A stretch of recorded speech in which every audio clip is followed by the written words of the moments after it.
Bonjour tout le monde, j'espère que vous allez bien. Vous avez apprécié cette première tranche de matinée. Alors, merci à Carole et Thérèse pour l'organisation et l'animation de ce panel. Alors, dans mon quotidien à l'Université du Québec, en Outaouais, je dirige le laboratoire d'économie écologique et un des concepts clés que nous mobilisons en économie écologique, c'est celui des services écosystémiques. Donc, j'ai voulu aujourd'hui vous faire une petite présentation sur l'ABC du service écosystémique et comment on peut mobiliser un peu ce concept dans l'aménagement du territoire pour ouvrir un peu nos horizons économiques et comment on peut viser à mettre en place ou en s'inspirant de projets ailleurs dans le monde ou au Canada pour mettre sur pied ces programmes et politiques qui vont reconnaître d'autres types de services offerts par la nature. Donc, ce concept de service écosystémique est né dans les années 70 et vient d'un mouvement néoconservationniste. Donc, on disait à cette époque-là, la conservation, la protection de la biodiversité, ça se fait dans des parcs. On protège ces aires protégées, on les maintient. Et à l'extérieur de ça, il y a des activités humaines. Donc, vu les différentes contraintes, les arbitrages entre utilisation des terres, on a essayé de développer un concept qui visait à un peu souligner l'interdépendance des milieux de l'être humain et de la nature. Donc, ce concept-là de service écosystémique vise un peu à reconnaître l'ensemble des bienfaits, des bénéfices, on appelle ça des biens et des services que l'être humain reçoit de la nature. Donc, il y en a qui sont, pour vous illustrer ça ici, je vous ai amené sur un paysage sur lequel j'ai travaillé, je travaille beaucoup, c'est la grande région de Montréal. Ici, c'est un paysage très typique de la Montérégie, donc la couronne sud de Montréal, où on voit que c'est principalement un paysage agricole. Vous avez des grandes cultures, il y a beaucoup de maïs, de soya. Il y a également un paysage naturel fragmenté. Vous voyez ici les collines montérégiennes, vous avez des boisés sur les terres agricoles. Puis, évidemment, c'est un territoire qui est habité. Il y a des villes, villages, des réseaux de banlieues. Donc, si on regarde ce paysage-là, puis on se dit, dans notre grille, notre lunette de service écosystémique, qu'est-ce que ces natures-là offrent à l'être humain, autant aux individus qu'aux communautés, et participent à leur bien-être. Donc, il y a des services vraiment très, très intangibles. Ici, le Millennium Ecosystem Assessment, l'évaluation des écosystèmes pour le millénaire, une grande initiative onusienne qui a publié un rapport en 2005, classifie les services écosystémiques en 4 boîtes. Donc, une boîte vraiment très peu concrète, qu'on appelle les services d'auto-entretien. C'est un peu la toile de fond des écosystèmes, la relation entre les éléments biotiques et abiotiques et qui permettent au système écologique de vivre et de s'autoréguler. Donc, ici, dans ce paysage-là, on pourrait penser, par exemple, au cycle des nutriments, à la production de biomasse, au grand cycle bio-géochimique. Donc, c'est un peu intangible, mais de l'autre côté, si on regarde à l'autre extrémité du spectre, ce paysage-là, pour nous, communauté, nous offre des biens et des services très saisissables, très concrets, des biens alimentaires, des produits forestiers ligneux et non ligneux. Ici, on a une grande production de sirop d'érable, de bois, de différents biens alimentaires de ce type-là. Il y a une troisième boîte qu'on appelle les services de régulation. Donc, ce système-là est capable de faire une certaine contrôle des crues, contrôle de l'érosion. Hein, quand il y a les crues printanières ou les sécheresses au milieu de l'été, les zones tampons qui sont autour des cours d'eau, rivières, ruisseaux, permettent de réguler un peu les affluents d'eau. Ils vont, dans certains cas, pouvoir prévenir des inondations pour la ville qui est en aval. On peut parler de la filtration de certains polluants. Quand on est aux abords des villes, des milieux qui sont plus boisés vont capturer certains polluants aériens, vont participer à la régulation du climat local, en la lutte aux îlots de chaleur.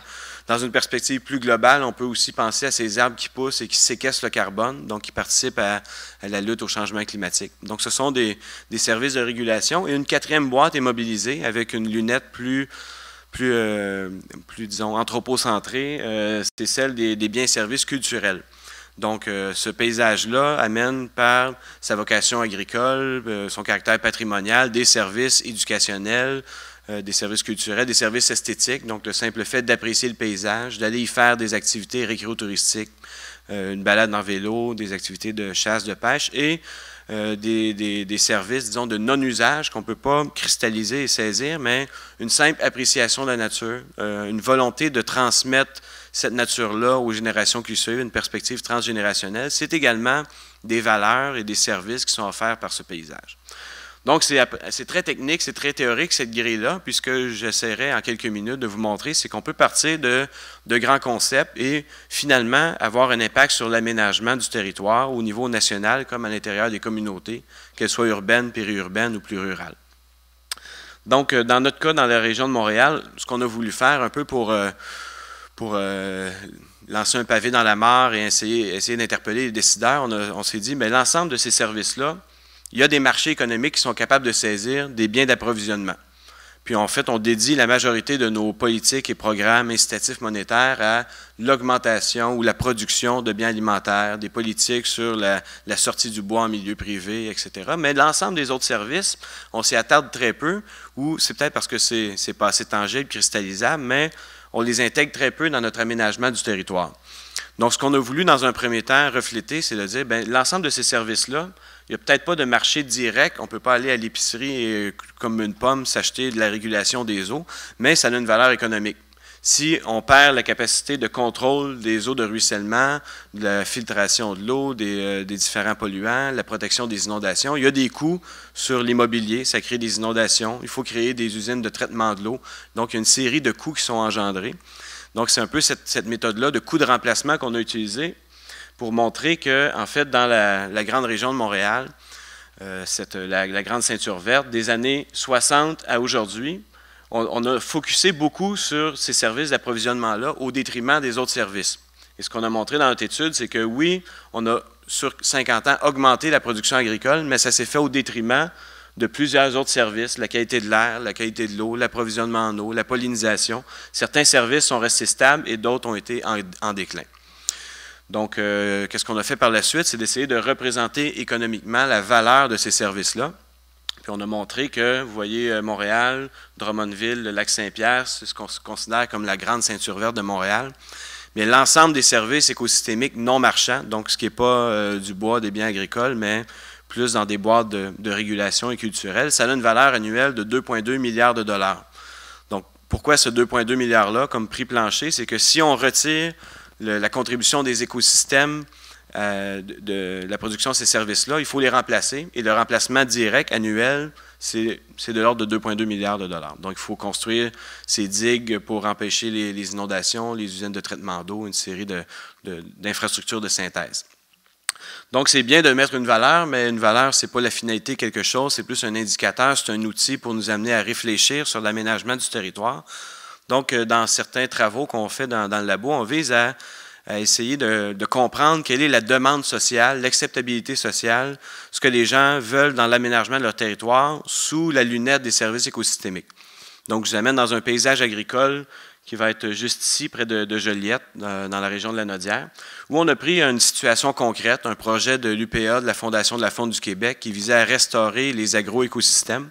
Donc, vous voyez la situation initiale des ruisseaux agricoles très dégradés, où on fait une série d'interventions pour arriver au printemps suivant, d'avoir de belles bandes riveraines végétalisées, qui là, si on mobilise le concept de service écosystémique, on est capable d'en pointer quelques-uns.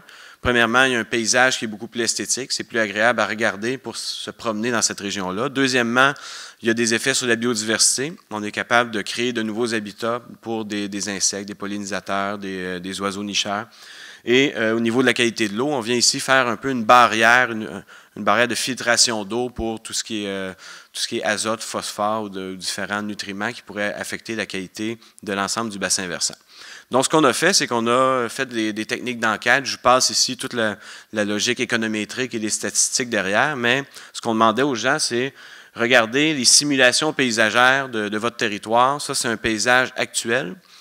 L'évolution dans 15 ans, si on suit une perspective de statu quo, voici où on s'en va. Uniformisation des cultures, perte des boisés, impact négatif sur la biodiversité, la qualité de l'eau, le paysage.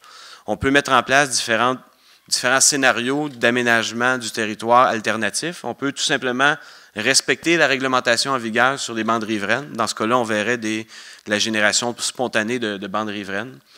On pourrait aménager ces bandes riveraines-là dans une optique vraiment qualité de l'eau. Et finalement, on pourrait aussi maximiser un ensemble de services, qualité de l'eau, biodiversité et esthétisme du paysage en travaillant sur des points d'horizon, des haies brise-vent, un ensemble.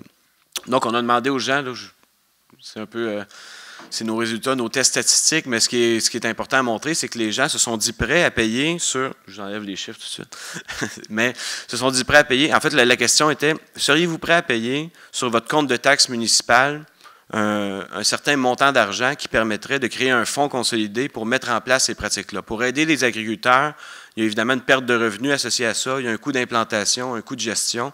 Seriez-vous prêts, comme usager du territoire, à payer pour avoir des services écosystémiques non marchands?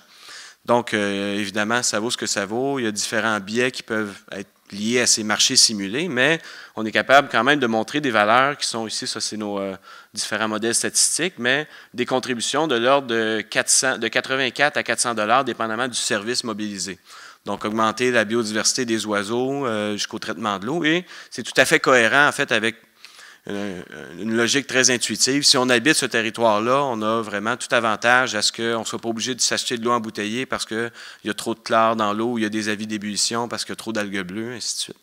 Donc, ça montre ici qu'il y a une demande sociale. Une autre étude que je passe brièvement, c'est un peu le même modèle sur les milieux humides dans le sud du Québec. Donc, on a enquêté près de 2500 personnes à savoir combien ils seraient prêts à payer sur leur impôt provincial pour doubler la superficie des milieux humides au Québec. Parce que ce sont des écosystèmes très riches, très précieux, qui sont mis à mal dans le sud du Québec depuis quelques décennies.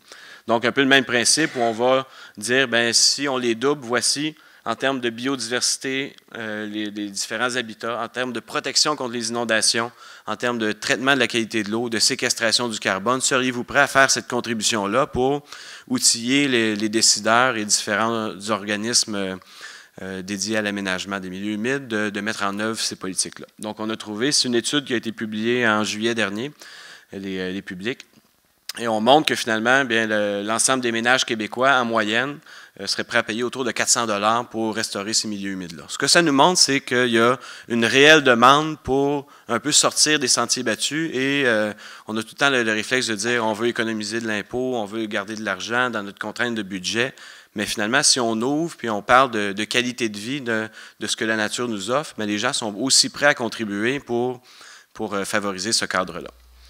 Donc, deux dernières diapos pour vous montrer les valeurs, la demande sociale, puis en termes de politique publique et privée, comment ça se met en œuvre. Mais on peut, à trois différentes échelles, aller capturer la valeur de ces services-là. Premièrement, dans une échelle très large, au niveau des lois, des normes, des politiques. La loi sur la protection du patrimoine agricole, la politique sur l'eau, ce sont la reconnaissance de la qualité de l'environnement, et qui se décline avec des termes comme multifonctionnalité de l'agriculture, protection des bassins versants, donc qui reconnaissent de façon, disons, indirecte la notion de service écosystémique. Donc ici, à travers de la législation des plans régionaux, on peut reconnaître cette contribution-là. Ça, c'est la situation au Québec, mais dans d'autres juridictions, je ne m'étendrai pas là-dessus, mais la politique agricole commune en Europe fait plusieurs dispositifs où on ne fait pas seulement reconnaître, mais on encourage financièrement la protection de paysages agricoles. Quand on sort du canton de Genève, on fait 5 km, puis on se retrouve avec des vaches avec des cloches au cou. Si on se référait à une économie standard, c'est sûr que ce territoire-là serait rapidement devenu un peu avalé par le processus d'étalement urbain, serait devenu d'un caractère, vocation plus résidentielle, mais on a décidé de miser sur le caractère esthétique pour un ensemble d'autres retombées de qualité de vie ou de stimulation de d'autres secteurs économiques. On peut démontrer ces valeurs-là à travers des certifications, des analyses coût-avantage, des évaluations d'impact. Ici, il y a plusieurs entreprises qui ont mobilisé ce principe-là de service écosystémique pour protéger la ressource. Un des bons exemples, c'est la compagnie d'embouteillage d'eau Vittel en France qui voyait la nappe phréatique et ses sources d'approvisionnement être détériorées parce que le bassin versant, principalement à vocation agricole, commençait à avoir une charge en nutriments et en polluants excessive. Donc, ce qu'ils ont fait, c'est qu'ils ont été racheter certaines parcelles, mais surtout, ils ont été donnés des incitatifs fiscaux aux agriculteurs pour les amener à changer leurs pratiques. Donc, vous voyez ici, c'est vraiment une entente de gré à gré entre des acteurs privés.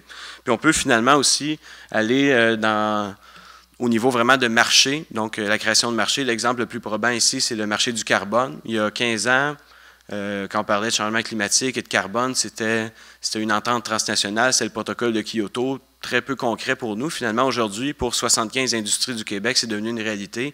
Dans 10-15 ans, peut-être que ça touchera d'autres secteurs d'activité, la foresterie, l'agriculture. Donc, on peut amener à décliner ça dans différentes officines. Et pour terminer, pour montrer un peu ce caractère-là très actuel et contemporain du service écosystémique, voici un extrait du mémo qui a été publié, en fait rendu public par le bureau du président des États-Unis en octobre dernier, qui dit que à partir de janvier 2016, tout projet qui est financé ou qui a une contribution monétaire d'une agence fédérale américaine, donc l'agence forêt, tourisme, énergie, tous ces projets-là devront faire l'objet d'une étude de leur impact en termes de services écosystémiques. Ça fait suite à la politique de Reagan en 1980 qui disait que tout projet financé par les agences doit faire l'objet d'une étude d'impact environnementaux. Bien là, on ouvre ça en disant là, ce projet-là, ciblé, a un impact sur un ensemble de territoires, va toucher à des communautés. Donc, on vous demande de mobiliser ce concept de service écosystémique. Donc, c'était le concept, les éléments que j'avais à vous partager aujourd'hui. Merci beaucoup.